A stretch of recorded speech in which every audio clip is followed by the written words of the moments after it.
Texty píšem takých 6 rokov možno, ale na verejnosť som sa odhodlal prvýkrát, keď som mal 15, čiže to bolo leto 2012.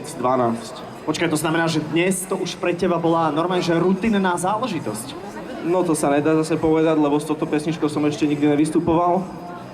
Je to asi 7. raz, čo vystupujem a vždy je to pre mňa niečo nové a navyše je tu proste mŕte ľudí, strašne veľa, je to veľké, čiže je to iné, hej. Takže poviem ti úprimne, že my sme to trošku porátali a je to len o 2 ľudí menej ako na Strahove, keď vystupoval Elán.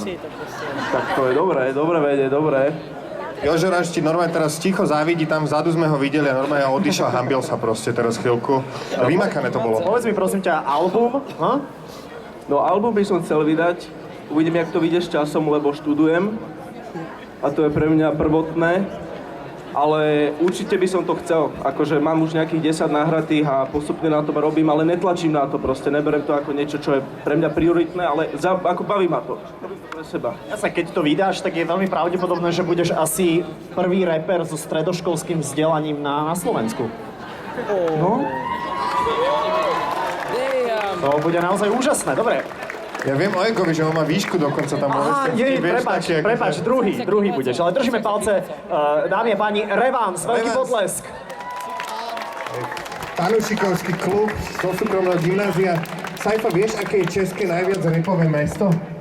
České najviac rapové mesto? To bude nejaká slovná hračka, neviem. Proste